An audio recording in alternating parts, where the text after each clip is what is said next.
Hello everyone, welcome to commerce lectures. आज हम कर रहे हैं class 12 business studies and topic is types of capital market. So capital market जो है आपकी बेसिकली टू टाइप्स की है। सबसे पहला है प्राइमरी मार्केट, सेकेंड वन है सेकेंडरी मार्केट। प्राइमरी मार्केट से हम स्टार्ट कर रहे हैं कि प्राइमरी मार्केट क्या चीज होती है। तो प्राइमरी मार्केट का एक दूसरा नाम भी है न्यू इश्यू मार्केट। सो इस मार्केट में क्या होता है, क्या चीज है ये, वो मैं आपको बताने वाली हूं। Securities issue for the first time. जब भी कोई कंपनी पहली बार सिक्योरिटी इश्यू करती है तो वो प्राइमरी मार्केट में होती है। ठीक है, न्यू सिक्योरिटी मतलब बिल्कुल नई सिक्योरिटी, जो मतलब फर्स्ट टाइम कोई शेयर इश्यू हो रहा है, बिल्कुल नया शेयर कोई इश्यू कर रही है कंपनी, तो वो कहाँ इश्यू करेगी? प्राइमरी मार्केट में। सो इसमें क्या होता है, company directly sells securities to investors. Company security किसको सेल करती है? इन्वेस्टर्स को। Leads to direct capital formation.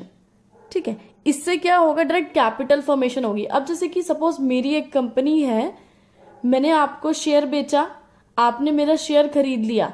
ठीक है, जब आपने मेरा शेयर खरीदा, वो जो मैंने आपको पेपर दिया, वो डॉक्यूमेंट दिया कि मेरी कंपनी का शेयर आपके पास है, तो आपने क्या किया? उसके बदले मेरे को पैसे दिए ना, मेरे शेयर के बदले, तो मेरी कैपिटल बढ़ी ना।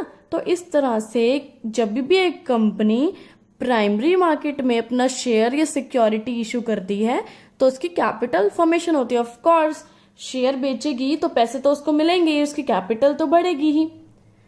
Does not include loan from financial institutions. ठीक है, इसमें सिर्फ शेयर्स वगैरह इशू होते हैं, इसमें लोन सबसे पहली बात है इंक्लूड नहीं होता है। जैसे फाइनेंशियल इंस्टीट्यूशन से आप लोन वगैरह ले लेते हैं तो वो जो है वो प्राइमरी मार्केट का पार्ट आपका नहीं माना जाता है। अब हम पढ़ते हैं एग्जाम्पल, किस टाइप की सिक्योरिटीज इशू होती है इस मार्केट में। जैसे आपके इक्विटी शेयर्स, आपके डिबेंचर्स, आपके प्रेफरेंस शेयर्स, तो ये सभी कहाँ इशू होंगे? आपके प्राइमरी मार्केट में। आगे पढ़ते हैं, टाइप्स ऑफ कैपिटल मार्केट का आपका सेकेंड पार्ट क्या था? Secondary market. तो सेकेंडरी मार्केट का दूसरा नाम क्या है? Stock exchange. अभी इस मार्केट में क्या होता है, उसमें तो बिल्कुल न्यू शेयर इशू हुए थे प्राइमरी मार्केट में, है ना, बिल्कुल नए नए जो शेयर होते हैं, ठीक है, वो इशू हुए थे। लेकिन इस मार्केट में क्या होता है? Sale and purchase of previously issued second hand securities. यानी इसमें ऐसी सिक्योरिटीज सेल की जाती हैं या परचेज की जाती हैं जो कि पहले ही इशू हो चुकी हैं। प्रीवियसली इशूड यानी पहले ही इशू हो चुकी हैं। कहाँ पे? प्राइमरी मार्केट में। ठीक है, या फिर सेकेंड हैंड सिक्योरिटीज, मतलब जो दोबारा से इशू हो रही हैं, वो सारी सिक्योरिटीज कहाँ इशू होगी? सेकेंडरी मार्केट में। अगर कोई नई सिक्योरिटी इशू होगी, नया कोई शेयर इशू होगा, तो वो प्राइमरी मार्केट में होगा, और वो दोबारा से खरीदा या बेचा जाएगा उसको, तो वो होगा सेकेंडरी मार्केट में। अब क्या होगा इसमें? Company does not directly issue securities to investor. इसमें कंपनी खुद नहीं चाहती भाई जो है सिक्योरिटीज बेचने इन्वेस्टर के पास। कंपनी का कोई रोल नहीं है इसमें कि वो इन्वेस्टर को बोलेगी कि हमारी सिक्योरिटी जो है खरीद लो। कंपनी ने तो एक बारी बेच दिया प्राइमरी मार्केट में, दूसरी बारी इसमें कंपनी का कोई रोल नहीं है। इसमें क्या होगा? Existing investor sold security to other investor. अब जैसे कि एक कंपनी है, उसके शेयर्स इशू है प्राइमरी मार्केट में, मैंने खरीद ली वो। ठीक है, मैं एग्जिस्टिंग इन्वेस्टर हूं, यानी मैं अभी भी इन्वेस्टर हूं, मेरे पास शेयर्स हैं, बट आई नीड कैश, मुझे कैश की जरूरत आ पड़ी है। तो मैं क्या करूंगी? सामने कोई भी इंसान है जिसको शेयर्स की जरूरत है उस कंपनी के, वो चाहता है कि he wants to buy the shares of company, वो खरीदना चाहता है लेकिन उसको मिल नहीं पा रहे कंपनी से, तो वो क्या करेगा? मेरे को बोलेगा कि हाँ भाई तू ऐसा कर, मेरे को अपने शेयर बेच दे। तो मैं क्या करूंगी? मैं जाके उसको अपने शेयर्स बेच दूंगी। तो सबसे पहले मैंने जो प्राइमरी मार्केट से शेयर खरीदा था ना, नया नया शेयर जो इशू किया था उसने, जब मैंने वो शेयर दोबारा बेचा, मतलब एक तरह से वो सेकंड हैंड शेयर हो गया ना, कि मैंने खरीद के आपको बेच दिया, तो वो मैं कहाँ बेचूंगी? सेकेंडरी मार्केट में। दे exchange securities for cash in secondary market. यानी ये कोई इन्वेस्टर था, उसके पास शेयर थे, उसने किसी दूसरे इन्वेस्टर को जाके अपने शेयर बेच दिए। एक इंसान ने जाके दूसरे इंसान को जाके अपने शेयर्स बेच दिए और उसके बदले कैश ले लिया, तो ये जो दोबारा से शेयर बेचा गया है ये प्राइमरी मार्केट में नहीं बेचा जाएगा, ये अब सेकेंडरी मार्केट में बेचा जाएगा थ्रू एन इंटरमीडियरी। इंटरमीडियरी यहाँ पे कौन है? ब्रोकर। जैसे वो दलाल वगैरह होते हैं यानी एजेंट्स वगैरह होते हैं, वो एजेंट्स जो है हेल्प करते हैं आपका शेयर किसी दूसरे इंसान को आपका शेयर बेचने के लिए।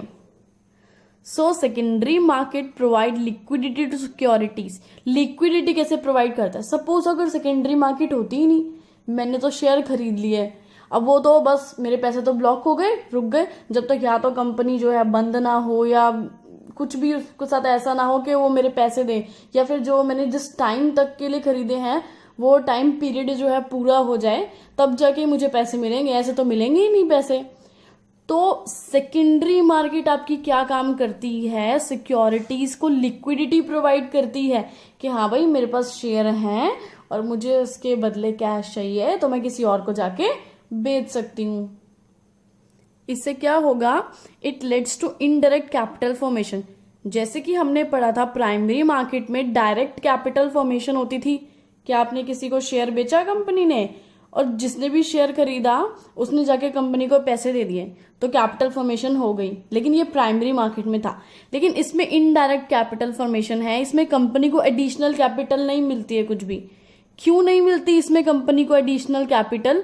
अब आप बोलेंगे शेयर्स तो इसमें भी खरीदे बेचे जा रहे हैं, लेकिन कंपनी को पैसे क्यों नहीं मिल रहे हैं इसमें? इसका एक रीजन है, because securities are exchanged between investor only. अब जैसे कि एक कंपनी है, मैंने अभी आपको एग्जांपल दिया था, और मेरे पास उस कंपनी के शेयर हैं, मैंने ये शेयर आपको बेच दिए, ये शेयर आपके पास चले गए, तो पैसे आपने कंपनी को थोड़ा ना दिए, आपने पैसे मेरे को दिए। मेरे को क्यों दिए पैसे? क्योंकि शेयर आपको मैंने बेचा है, कंपनी ने नहीं बेचा है। तो इस तरह जो कैपिटल जो पैसा आ रहा है वो मेरे पास आएगा, ठीक है। तो इस तरह से क्या होगा? इनडायरेक्ट कैपिटल फॉर्मेशन होगा, यानी डायरेक्ट कंपनी के पास पैसा नहीं जाता है। चलो अभी हमने इनकी मीनिंग तो जान ली है, अब जानते हैं डिफरेंस क्या होता है प्राइमरी और सेकेंडरी मार्केट के बीच में। तो प्राइमरी मार्केट को क्या कैसी मार्केट होती है जहां पे किस टाइप की सिक्योरिटीज जो है बेची जाती हैं? न्यू सिक्योरिटीज, यानी कोई भी सिक्योरिटी अगर फर्स्ट टाइम इशू हो रही है तो प्राइमरी मार्केट में इशू होगी।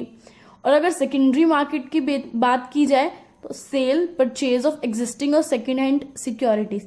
सेकेंडरी मार्केट में क्या होगा? या फिर कोई पहले की सिक्योरिटी होगी या कोई सेकेंड हैंड जो ऑलरेडी इशू हो रखी है, वो सिक्योरिटी जो है सेकेंडरी मार्केट में खरीदी या बेची जाती है।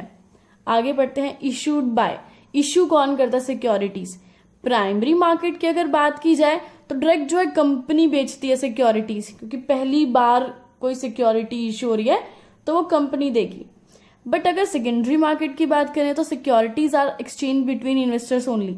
सिर्फ इन्वेस्टर्स के बीच में सिक्योरिटी एक्सचेंज होती है। जैसे कि मेरे पास शेयर है, मैंने आपको शेयर बेच दिया, या फिर आपके पास शेयर था, आपने किसी थर्ड पर्सन को शेयर बेच दिया, तो आपस में हम लोग इन्वेस्टर्स जो होते हैं वही सिक्योरिटी एक्सचेंज करते हैं, इसमें कंपनी नहीं कुछ करती है। Geographical location, no fixed geographical area, यानी प्राइमरी मार्केट में कोई फिक्स्ड एरिया नहीं है कि हम पर्टिकुलर इस ऑफिस में पहुंच जाएं, हाँ भाई मुझे तुम्हारी कंपनी के शेयर चाहिए, ऐसा कुछ भी नहीं होता, ठीक है। कोई फिक्स्ड ज्योग्राफिकल एरिया, कोई फिक्स लोकेशन नहीं होती है।